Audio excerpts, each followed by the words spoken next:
All right, so today we are doing chapter 3, that is pricing. Actually, not 3, chapter 4, that is pricing.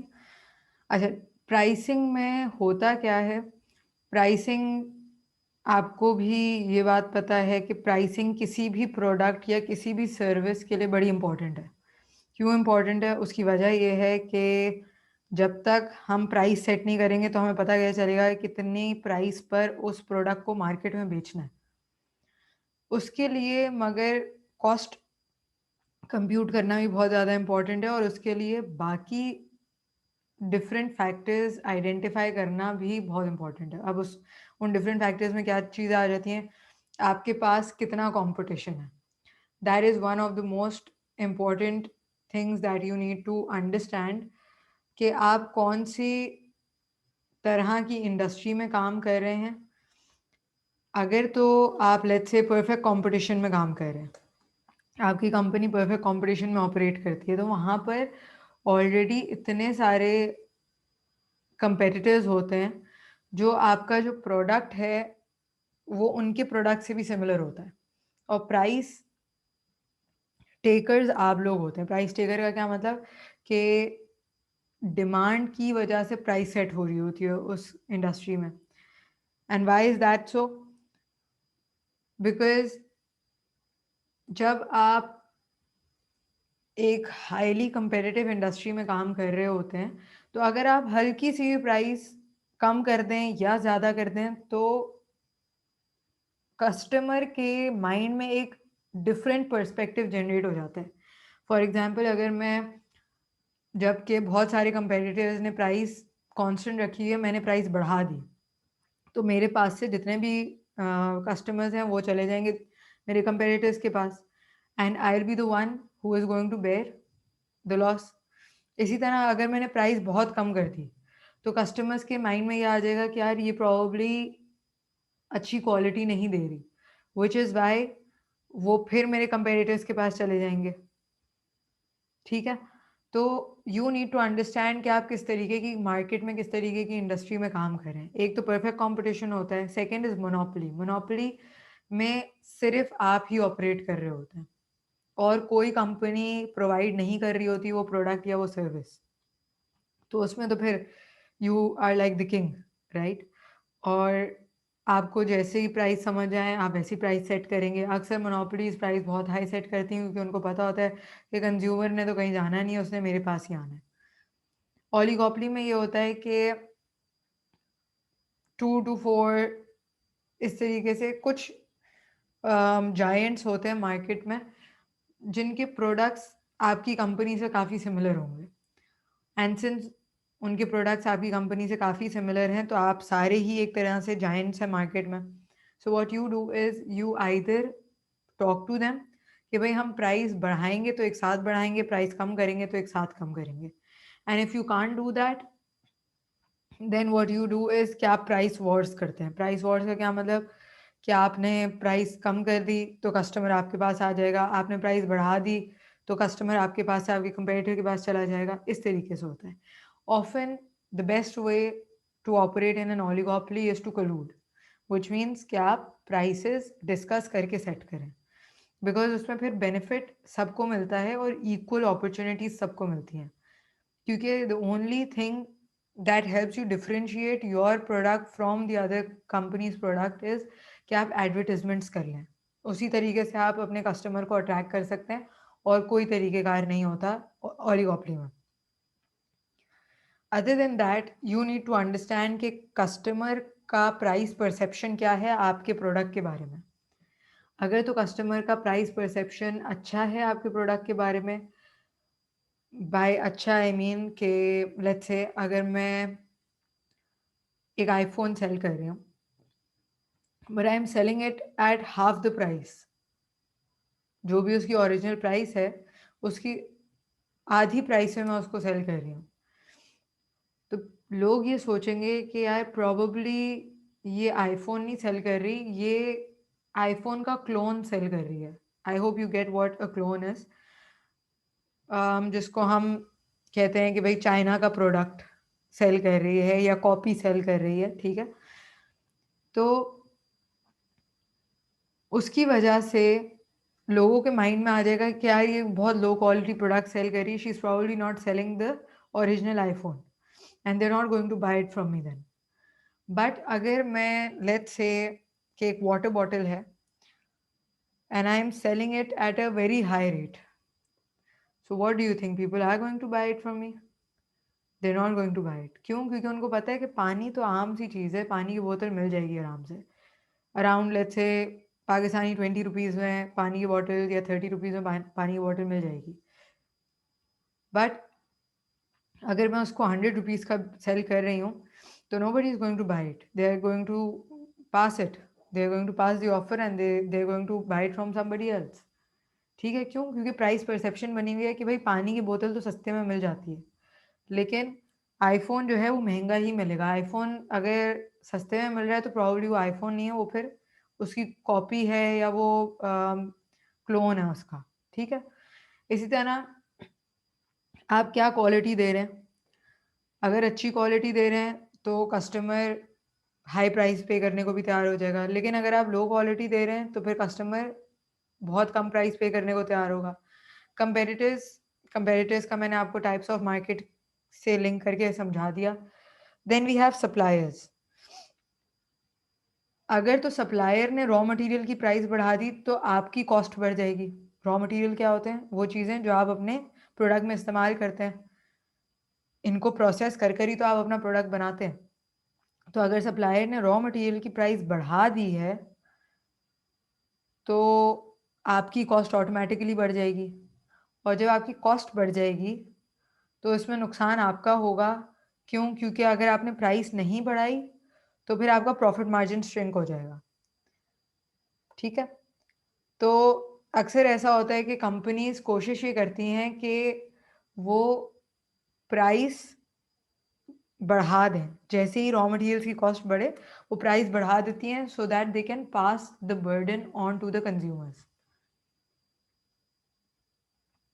Inflation inflation जैसे-जैसे बढ़ती जाएगी, inflation क्या होता है? Increase in the general price level. ठीक है? अगर बाकी सारे प्रोडक्ट्स की प्राइस बढ़ रही है, तो आप अपने प्रोडक्ट की भी प्राइस बढ़ा देंगे।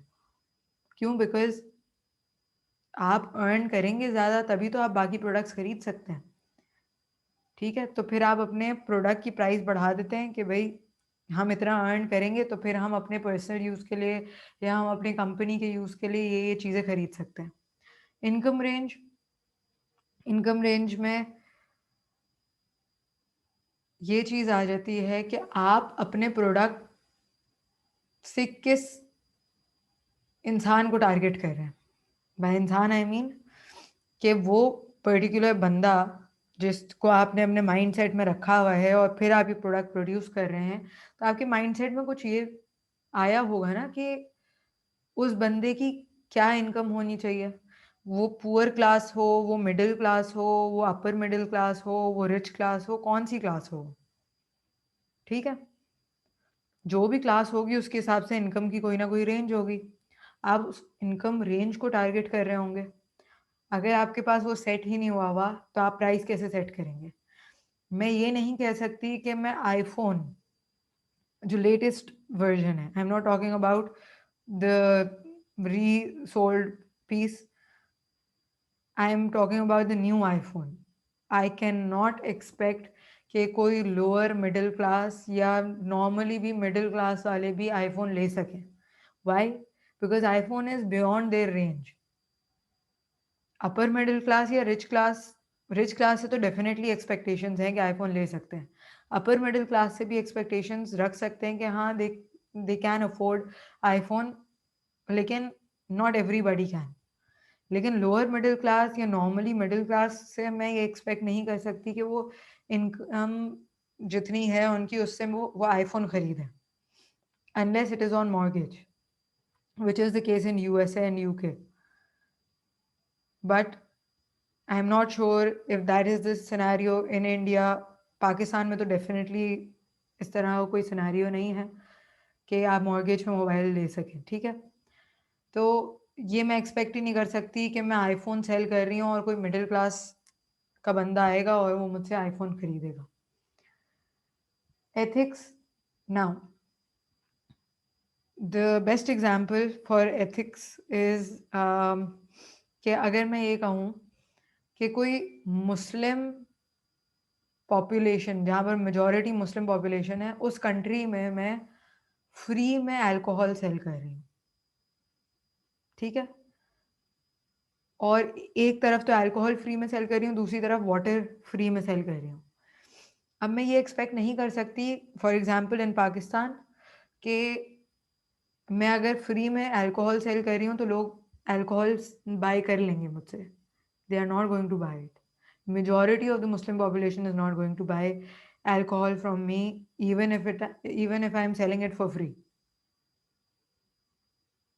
They are going to pass the offer and they are going to go towards the water bottle. Obviously exceptions do exist, they exist everywhere, ठीक है? So I'm not going towards the exceptions, I'm just talking about the Muslim majority.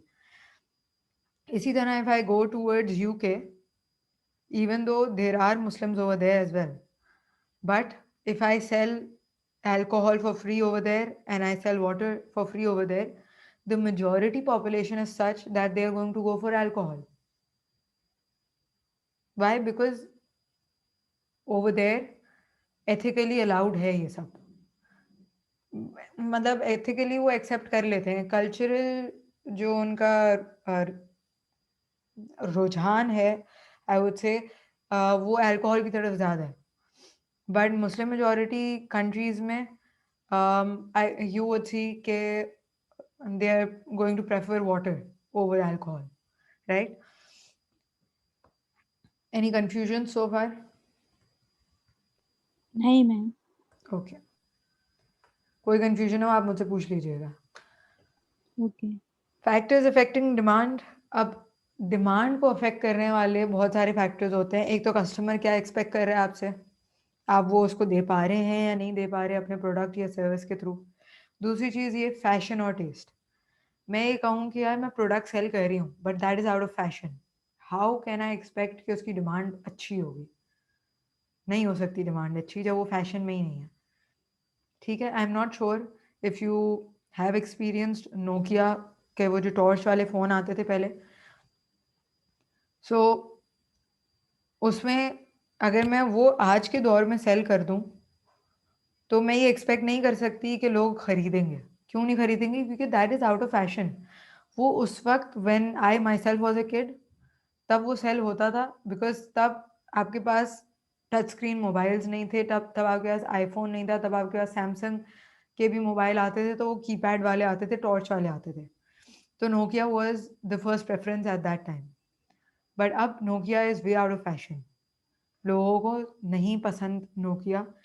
They go for Samsung, they go for Huawei, they go for Apple, ठीक है? Because that is according to their test.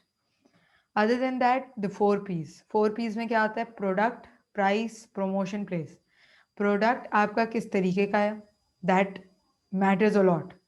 आपका product ऐसा है कि जो consumer को attract करेगा, आपका प्रोडक्ट ऐसा है कि जो कोई भी कंज्यूमर बाय करके खुश होगा। Other than that price, price ऐसी है कि जो जिसके ऊपर कंज्यूमर विलिंग होगा कि वो आपका प्रोडक्ट खरीद ले। बिकॉज़ लाइक आई सेड कि अगर मैं किसी चीज़ की प्राइस अननेसेसरीली बढ़ा दूँ और फिर उसको सेल करूँ, जबकि कस्टमर की परसेप्शन ये है कि वो थोड़ा सस्ते में बिकेगा, तो कोई भी नहीं खरीदेगा। इसी तरह कोई ऐसी चीज़ जो एक नॉर्मल जो भी उसकी प्राइस है उस पे बिकती हो और मैं उसकी प्राइस बहुत कम कर दूँ, तो अगेन कस्टमर का पर्सपेक्टिव ये होगा कि यार ये कोई लो क्वालिटी प्रोडक्ट बेच रही हैं, ठीक है? प्रमोशन, अब जो भी प्रोडक्ट बेच रही हूँ उसको प्रमोट तो करना है ना। मैं कैसे एक्सपेक्ट कर सकती हूँ कि ये प्रोडक्ट जो मैं सेल कर रही हूँ, उसके बारे में मैंने कस्टमर को कुछ बताया भी नहीं है और कस्टमर मेरे पास आ जाएगा? नहीं हो सकता ना ऐसा। आज के दौर में जहाँ पर हर तरफ नए-नए प्रोडक्ट्स बन रहे हैं, टेक्नोलॉजी इतनी एडवांस है, तो ये तो बहुत इम्पोर्टेंट है कि मैं अपने कस्टमर को बताऊँ अपने प्रोडक्ट के बारे में, प्रमोट करूँ अपना प्रोडक्ट, उसको अट्रैक्ट करूँ कि मेरा प्रोडक्ट खरीदें आप, ठीक है, तो promotion is very important. Place, coming back to the water bottle and the Apple iPhone example, Apple का जो प्रोडक्ट है वो मैं ग्रोसरी स्टोर पे बेचूं या जनरल स्टोर पे बेचूं, कोई खरीदेगा? कभी भी नहीं खरीदेगा. क्यों? क्योंकि लोगों को पता है भाई ये हाई क्वालिटी प्रोडक्ट है, एप्पल की फ्रेंचाइज से जाकर खरीद लें या एप्पल के स्टोर से जाके खरीद लें. लेकिन ये जनरल स्टोर्स पे नहीं सेल होता. और वाटर बॉटल अगर मैं एप्पल की फ्रेंचाइज पे बेचूं या उसके एप्पल के स्टोर पे बेचूं तो कोई भी नहीं खरीदेगा. वो बोलेंगे भाई बहुत प्यास लग रही है, आप यहाँ से निकलें, थोड़ा सा आगे जाएं, जनरल स्टोर मिलेगा, वहां से जाके खरीद लें. यहाँ से कौन खरीदता है पानी की बोतल? नहीं खरीदेंगे लोग, because that is not the place to sell a water bottle. yes, you can offer free water over there to the customers who are coming in, but आप बेच नहीं सकते वहां पर पानी की बोतल.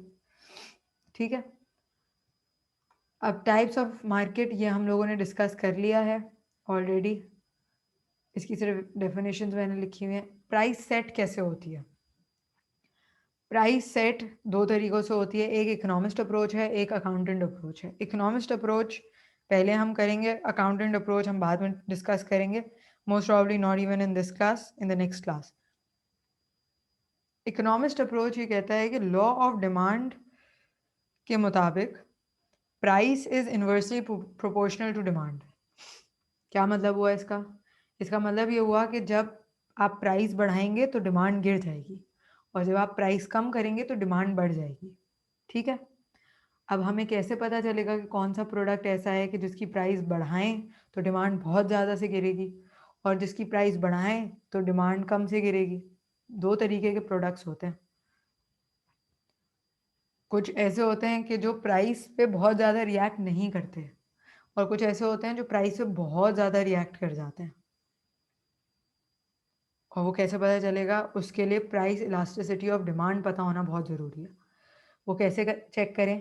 PED, that is price elasticity of demand, is equals to percentage change in quantity demanded. ये जो ट्राइंगल मैंने बनाया हुआ है यहाँ पर, दिस इज बेसिकली चेंज. ठीक है,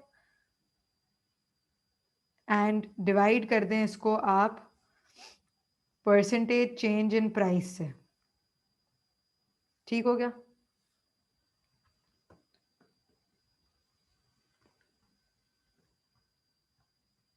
अब अगर तो price elasticity of demand greater than 1 हो तो डिमांड इलास्टिक है. डिमांड इलास्टिक होने का क्या मतलब है? थोड़ी सी भी प्राइस बढ़ाएंगी तो क्वांटिटी डिमांडेड बहुत ज़्यादा से गिरेगा. और price elasticity of demand less than 1 होने का क्या मतलब है? थोड़ी सी भी प्राइस बढ़ाएंगी तो क्वांटिटी डिमांडेड पर अफेक्ट नहीं पड़ेगा. ज़्यादा प्राइस भी बढ़ा देंगी तो भी क्वांटिटी डिमांडेड पे बहुत ज़्यादा फर्क नहीं पड़ेगा. ये कौन से प्रोडक्ट्स होते हैं जो PD ग्रेटर देन 1 होते हैं, कि जो हल्की सी प्राइस बढ़ाएं तो बहुत ज़्यादा से क्वांटिटी डिमांडेड गिर जाएगी?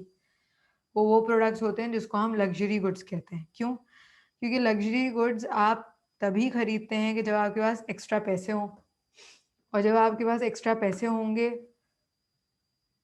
तो ही आप एप्पल का आईफोन या अच्छी सी गाड़ी या अच्छा सा घर या कोई एक्स्ट्रा इन्वेस्टमेंट कर रहे होंगे.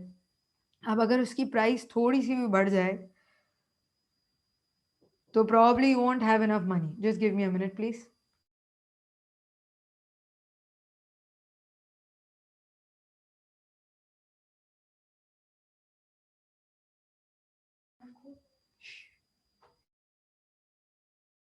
Okay, so I was saying कि अगर प्राइस बढ़ जाए तो क्वांटिटी डिमांडेड गिर जाएगी, क्योंकि आप अपनी सेम इनकम से अब इतना ज़्यादा पैसा अब इतना ज़्यादा लग्जरी गुड्स अफोर्ड नहीं कर सकती. Am I right? Yes, ma'am.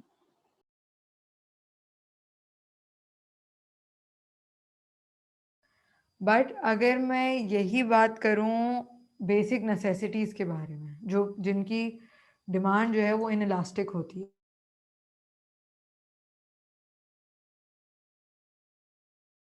तो होगा ये कि अगर आप इसकी प्राइस बढ़ा दें तो क्वांटिटी डिमांडेड पर इतना अफेक्ट क्यों नहीं आएगा? क्योंकि अगर आप प्राइस बढ़ा भी देंगी तो ये तो ज़रूरत है ज़िंदगी की।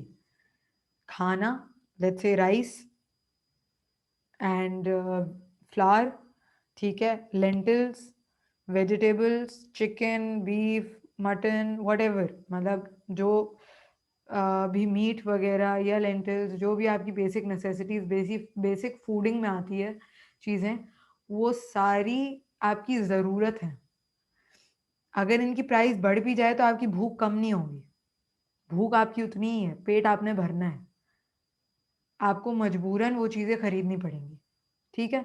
एंड सिंस आपको मजबूरन वो चीज़ें खरीदनी पड़ेंगी, तो प्राइस के बढ़ने से भी आपकी क्वांटिटी पे ज़्यादा कोई इफ़ेक्ट नहीं आएगा। शायद ऐसा हो कि लेट्स से अगर आपने पहले 2 पैकेट्स खरीदते थे राइस के बड़े वाले, तो अब आप एक बड़ा राइस का पैकेट खरीद लें, एक छोटा राइस का पैकेट खरीद लें, बस। लेकिन राइस तो आप फिर भी खरीद रही हैं, ऐसा नहीं होगा कि राइस बिल्कुल बॉयकॉट कर दिया, ठीक है?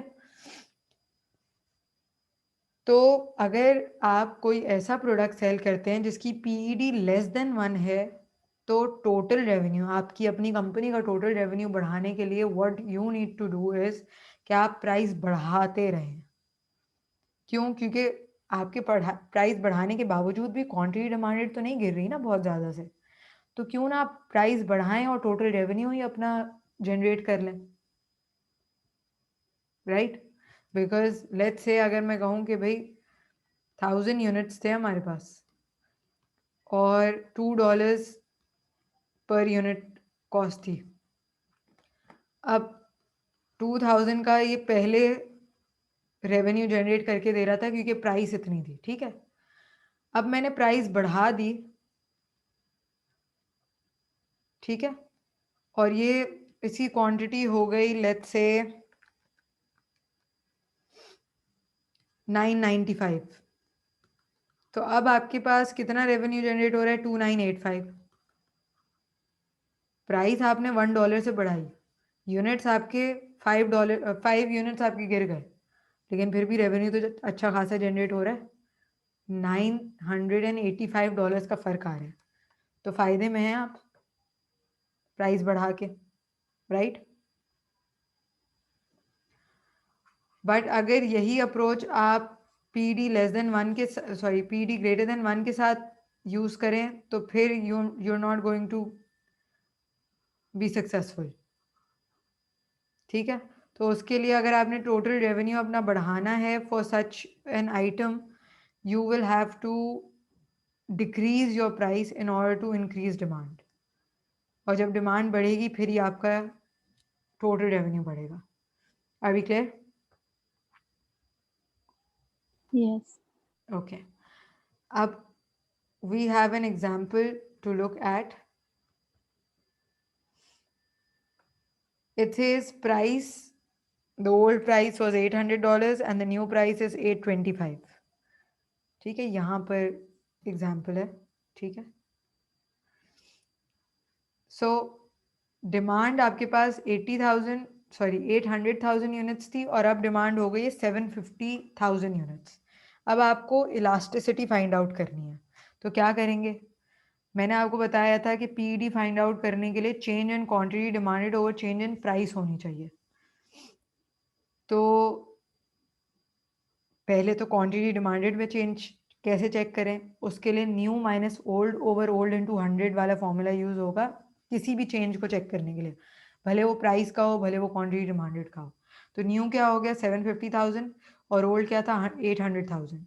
डिवाइड किया 800,000 इंटू 100% से, तो 6.25% आपकी चेंज आ गया इन क्वांटिटी डिमांडेड। प्राइस के लिए क्या होगा? न्यू था 825, ओल्ड था 800, डिवाइड किया 800 से और फिर मल्टीप्लाई कर दिया 100% से, तो 3.125%। तो 6.25 divide by 3.125 is equals to 2, that is elastic, ठीक है? I hope this is clear. Yes. But ma'am या ये सब ना 11th-12th में सब पढ़ चुका है तो आता है, तो आप दूसरा कोई चैप्टर नहीं कराएंगे? आप यही कराएंगे? अभी आज मैं यही कराऊंगी एक्चुअली, बिकॉज तो ये सब तो मुझे भी ऑलरेडी आता है, तो मुझे ऐसे पता कैसे चलेगा कि सूटेबल लेक्चर सूटेबल है परचेज करने के लिए या नहीं, सो व्हाट इसीलिए। यू कैन डू इज, मैं आपको लिंक भेज देती हूँ, इज दैट फाइन? मेरी रिकॉर्डेड क्लास ही है, उसका लिंक है। ओके। आप मुझे बताएंगे कौन कौन से चैप्टर्स आपने नहीं किए अभी तक, मतलब आपको नहीं आते? बेसिकली इतना मुझे आइडिया नहीं है, क्योंकि मैंने अभी तक ऐसे इतना स्टार्ट नहीं किया है। अच्छा, एक्टिविटी बेस्ड कॉस्टिंग का अंदाजा है? नहीं। ठीक है, तो फिर मैं उसका एक्सेस दे दूं आपको? ओके। ठीक है, so if you want you can leave the class and I will send you the access of that lecture. मैं एडमिन को दे देती हूँ और फिर ओके। वो आपसे कांटेक्ट कर लेंगे, वो आपको उस लेक्चर का एक्सेस दे देंगे। ठीक है, okay ma'am. All right, take care, bye, good night. Bye bye.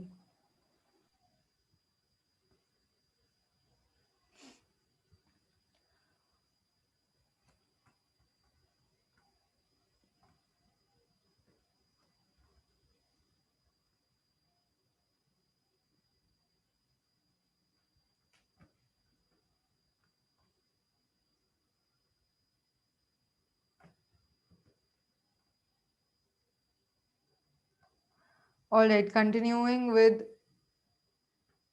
Our chapter. अच्छा जी, आपने अब परफॉर्म करना है ये वाली example as a homework, find price elasticity of demand. ये जो सेकंड एग्जाम्पल है ये आपका होमवर्क होगी। उसके बाद अब हम आ जाते हैं कि इकोनॉमिस्ट प्राइस सेट कैसे करता है। इसकी इक्वेशन है प्राइस फंक्शन या डिमांड फंक्शन की। So price to be calculated is equals to A minus B Q. P जो है वो प्राइस टू बी कैलकुलेटेड होगा, ए जो है वो आपका price at which quantity is zero है, और बी जो है वो change in price over change in quantity है। क्यू जो है वो आपके यूनिट्स हैं। ठीक है, तो ये यूनिट्स या तो क्वेश्चन में गिवन होंगे या कुछ क्वेश्चंस में इसको कंप्यूट करना पड़ेगा। इसकी एक एग्जांपल मैं आपको शो करती हूँ how to go about it. इन्होंने कहा है कि प्राइस 500 थी, फिर 520 हो गई, डिमांड 50,000 थी जब प्राइस 500 थी, और फिर डिमांड गिर के 40,000 हो गई जब आपने प्राइस इंक्रीज करी 520 तक। ठीक है, तो इलास्टिसिटी तो आप कंप्यूट करेंगी इसका। हम लोगों ने पार्ट 2 देखना है। अब इसमें से क्वांटिटी खुद दे दी है 31,000 units. You need to compute the price at this quantity, and how will you do that? P is equals to A minus B Q. अब ए के लिए हम बाद में देखते हैं, पहले बी कर लेते हैं। बी में क्या था? Change in price over change in quantity. तो चेंज इन प्राइस कितने से आ रहा है? 500 से 520 पे चली गई आपकी प्राइस, तो चेंज कितना था? 20 का। और डिमांड 50,000 से 40,000 पे चली गई, तो चेंज कितना हो गया? 10,000।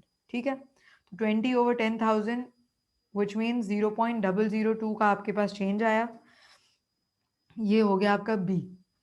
अब आ जाते हैं ए के ऊपर। ए में आपने ये चेक करना है कि कौन सी ऐसी प्राइस है जिस पे डिमांड जीरो हो जाएगी, तो आपने पैटर्न चेक करना होगा। अब आप देखें, जैसे जैसे आप प्राइस 20 से बढ़ाएंगी वैसे वैसे 10,000 से आपकी डिमांड गिर जाएगी। तो यहाँ पर अगर आप देखें, मैंने ये किया है कि 520 से 540 पे गए तो डिमांड 40 से 30 हो गई, फिर 540 से 560 पे गए तो 30 से 20,000 हो गई, फिर 580 तक गए तो 20,000 से 10,000 हो गई, और फिर 580 से 600 पे गए तो 10,000 से ज़ीरो हो गई डिमांड। विच मीन्स कि 600 ऐसी प्राइस है कि जिस पर आपकी डिमांड ज़ीरो हो जाएगी। तो ए हो गया 600।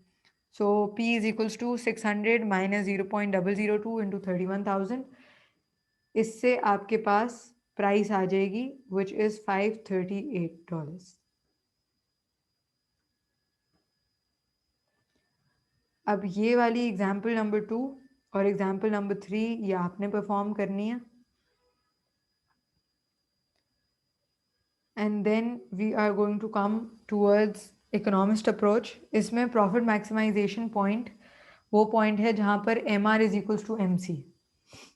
ठीक है, M R is equals to M C क्या होता है? Marginal revenue is equals to marginal cost. अब मार्जिनल रेवेन्यू का फॉर्मूला ये है A माइनस 2BQ, और मार्जिनल कॉस्ट का फॉर्मूला बेसिकली कुछ भी नहीं है सिवाय इसके कि variable cost per unit into number of units, ठीक है, अगर टोटल मार्जिनल कॉस्ट की बात करें। वैसे मार्जिनल कॉस्ट क्योंकि वो कॉस्ट होती है कि जो यूटिलाइज हो रही हो या जो इनकर हो रही हो on producing one extra unit, तो वो हो जाएगी वेरिएबल कॉस्ट पर यूनिट, ठीक है। ये आपकी मार्जिनल कॉस्ट होगी। टोटल कॉस्ट का फॉर्मूला है variable cost into number of units plus fix cost, और टोटल रेवेन्यू तो सिंपली प्राइस इनटू क्वांटिटी से हो जाएगा compute. Revenue maximizing point MR is equal to 0 होता है, और ब्रेक इवन पॉइंट है जहां पर total revenue is equal to total cost, ठीक है।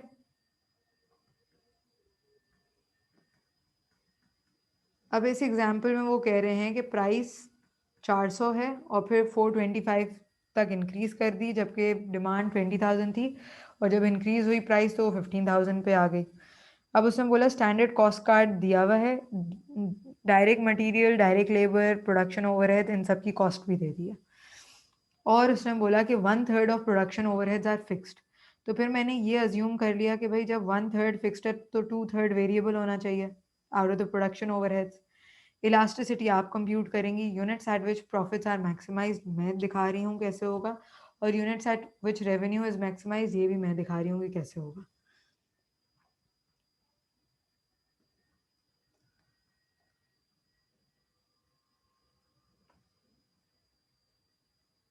इन्होंने कहा कि MR is equals to MC होगा, ठीक है, प्रॉफिट मैक्सिमाइजिंग पॉइंट निकालना है ना, तो प्रॉफिट मैक्सिमाइजिंग पॉइंट तो हमेशा MR is equals to MC होता है। तो MR क्या था, A माइनस 2BQ, और MC था वेरिएबल कॉस्ट। तो सबसे पहले तो A निकाल लें, और A आपको पता है कैसे निकालते हैं, B निकाल लें। B में तो 25 डिवाइड बाई 5,000 हो जाएगा, क्योंकि चेंज जो है वो इस तरीके से आ रहा था, प्राइस आपकी चेंज हो रही थी 25 से, जबकि डिमांड आपकी चेंज हो रही थी 5,000 से, ठीक है। तो 25 डिवाइड बाई 5,000 से आपका B आ जाएगा। MR जो है वो 500 से आएगा, सॉरी A जो है वो 500 आएगा। उसकी वजह क्या है, उसकी वजह ये है कि पैटर्न आपने खुद ने चेक कर लिया होगा, 400 पे जब 20,000 है और 425 पे जब 15,000 हो रहा है, तो इसके बाद जब आप इसको 425 के बाद मज़ीद 25 बढ़ा दें तो ये हो जाएगा 450। तो 450 पे ये होगा 10,000, 475 पे ये होगा 5,000, और 500 पे ये हो जाएगा 0, ठीक है। तो ए हो गया आपका 500। अब बात आ रही है MC पे। MC क्या होगा, 50 प्लस 20, ये आपका direct material plus direct labour से आ गया। और फिर उसने बोला कि भाई वेरिएबल कॉस्ट 2/3 है प्रोडक्शन ओवरहेड की, तो यहाँ पर अगर आप देखें तो मैंने वेरिएबल कॉस्ट कंप्यूट की हुई है, तो 2/3 over sorry into 18 is going to be 12, ठीक है। तो 70 plus 12 is going to be 82, या आपकी मार्जिनल कॉस्ट भी आ गई। अब आपने सिंपली क्वांटिटी कंप्यूट करनी है ताकि आपको पता चल जाए कि कितने यूनिट्स पर आपके पास प्रॉफिट मैक्सिमाइजेशन पॉइंट आ रहे हैं। अब रेवेन्यू मैक्सिमाइजिंग में क्या होगा, MR इज इक्वल टू 0 है, A पता है, B पता है, सिर्फ क्वांटिटी सिंपली कंप्यूट करनी है बस, और कुछ भी डिफरेंट नहीं है।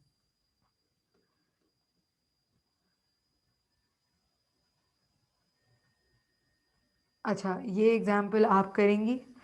Profit maximizing output level, revenue maximizing output level निकालने के बाद प्राइस एट बोथ लेवल्स निकालना है। तो प्राइस एट बोथ लेवल्स कैसे निकलेगा, जो भी क्वांटिटी आई है दोनों के केस में price is equals to A minus BQ वाला जो फॉर्मूला है उसमें वो क्वांटिटी रखें, A और B डालें और प्राइस कंप्यूट कर लें। ये फोर्थ हो जाएगा, और उसके बाद जब प्राइस आ जाए, कॉस्ट आपके पास है, दोनों को कंपेयर कर लें, प्राइस और कॉस्ट को, दोनों ही आउटपुट लेवल्स पे, तो आपके पास प्रॉफिट भी आ जाएगा। इसको मैं यहाँ पर स्टॉप कर रही हूँ। यहाँ से आप गो अहेड देंगी तो फिर हम नेक्स्ट क्लास में डिस्कस करेंगे इंशाल्लाह।